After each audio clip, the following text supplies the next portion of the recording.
السلام علیکم ناظرین، آپ کو اپنے چینل میں خوش آمدید کہتے ہیں۔ دنیا پور کی آنے والی قصے کی بات کرتے ہیں، جس میں شامیر کی دادی کہتی ہے کہ نوروز آدم کی جگہ شامیر کو لینی ہے اور اسے دنیا پور پر حکومت کرنی ہے، اور انا کہتی ہے نوروز آدم سے کہ تم غلام ہو اور تم غلام ہی رہو گے۔ تو نوروز آدم آگے سے کہتا ہے کہ تمہارا باپ میری ٹانگ کاٹنا چاہتا ہے اور تم میرے بیٹے سے خائف ہو۔ تو غلاموں سے اتنا خوف، اور پھر دکھایا جاتا ہے کہ نواب جو ہے وہ نوروز آدم کی ٹانگ کاٹنے کے لیے سامان تیار کر رہا ہے۔ اور اس سے پہلے ہم نے دنیا پور میں دیکھا کہ اب شامیر جو ہے وہ اس کوشش میں ہے کہ وہ کسی طرح سے اپنے باپ کو چھڑا سکے اور دنیا پور کے لوگوں کو ان مسائل سے نکال سکے۔ وہ اپنی دادی کے پاس آتا ہے اور اس سے آ کے کہتا ہے کہ بابا پہ جب بھی مشکل آتی تھی تو وہ آپ سے مشورہ لیتے تھے، تو آپ مجھے بتائیں کہ کیا کرنا چاہیے، کیونکہ میں اکیلا ہوں اور مجھے کچھ سمجھ نہیں آ رہی۔ تو دادی اس کو سارے پرانے واقعات بتاتی ہیں کہ کس طرح سے وہ حویلی سے نکلے تھے نوابوں کی جان چھڑا کر، اور ہم دونوں اکیلے تھے اور اس وقت کوئی ہمارے ساتھ نہیں تھا، اور اس وقت ہمارے پاس صرف ایک جوڑا کپڑا جو ہم نے پہن رکھا تھا، اس کے علاوہ ہمارے پاس کچھ نہیں تھا۔ تمہارے باپ نے بہت محنت کی، اس نے آ کے یہاں غریب لوگوں کو اپنے ساتھ ملایا جو کہ نوابوں کے ظلم سے تنگ تھے، اور کیونکہ بڑے بڑے لوگ تو نوابوں کے ساتھ تھے، لیکن جو چھوٹے چھوٹے لوگ تھے وہ سب اس کے ساتھ شامل ہوتے گئے، اور پھر آہستہ آہستہ اس نے اتنی طاقت حاصل کر لی کہ اس نے دنیا پور کو اپنے قبضے میں کر لیا۔ تو تمہیں بھی اسی طرح کرنا پڑے گا، تمہیں بھی زیرو سے سب کچھ شروع کرنا پڑے گا۔ اور پھر دادی کہتی ہے کہ تم نواب کی بیٹی کو پسند کرتے تھے، تو اور کیا وہ بھی تمہیں پسند کرتی تھی؟ تو جب اس کا جواب اس بات میں ہوتا ہے تو وہ کہتی ہے کہ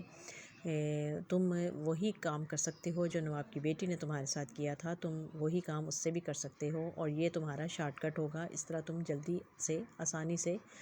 کامیابی حاصل کر سکتے ہو۔ تو اس کے جواب میں شامیر کہتا ہے کہ آپ کو پتہ ہے کہ میں ایسا نہیں کروں گا۔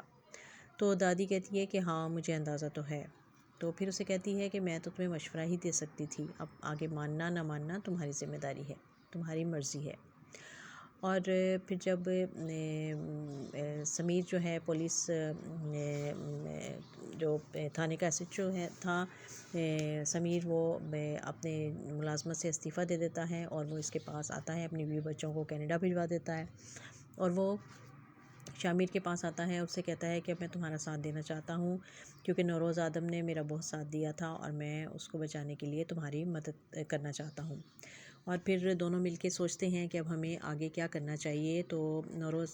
شامیر کہتا ہے کہ ہمیں قصائیوں کی مدد لینی چاہیے۔ وہ کہتا ہے کہ دیکھو زبردست قصائی کی بات اور تھی، لیکن شاباش قصائی اس کا جو بیٹا ہے شاباش قصائی، اس کے ساتھ تو تمہاری بنتی نہیں تھی، اور تمہاری وجہ سے وہ مارا بھی گیا ہے، تو اس لیے تمہاری جان کو تو وہاں خطرہ ہوگا، وہ لوگ تمہیں مار بھی سکتے ہیں۔ تو وہ کہتا ہے کہ اب ان خطروں کو تو لینا ہی پڑے گا، اور کسی طریقے سے اب آگے ہمیں کام تو کرنا پڑے گا۔ اور پھر دونوں جو ہیں وہ قصائی محلہ میں جاتے ہیں، اور شاباش زبردست قصائی کی بیوی جو ہے وہ اب اس جگہ پر بیٹھی ہے جہاں پر پہلے زبردست قصائی ہوتا تھا، اور اب وہی سارے فیصلے کرتی ہے۔ تو وہ ان کو کہتی ہے کہ گھر آئے مہمان کو ہم مارتے نہیں ہیں، لیکن ہمیں تمہارا اعتبار نہیں ہے۔ صاحب کی بات اور تھی، صاحب کے پیچھے تو ہم سب آنکھ بند کر کے چل پڑتے تھے، لیکن تمہارے پیچھے بھی ہم نے اپنے بچے بھیجے تھے، لیکن ان کی میتیں ہی ہمارے پاس آئیں۔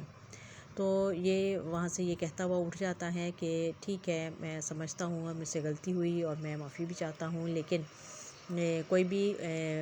پیدائش سے تو سیکھ کر نہیں آتا ہے، آہستہ آہستہ زندگی کے جو تھپیڑے ہوتے ہیں اور جو مسائل ہوتے ہیں وہی چیزیں انسان کو سکھاتی ہیں اور انسان آگے بڑھتا ہے۔ تو اگر آپ سمجھتے ہیں کہ میں ان کو نوابوں سے بدلہ لینے کے لیے اگر آپ میرا ساتھ دینا چاہتی ہیں، تو آپ صبح حویلی میں اپنے بندوں کو بھیج دیجیے گا، ورنہ یہ کہ مجھ سے تو انتقام آپ نوابوں کو مارنے کے بعد بھی لے سکتے ہیں،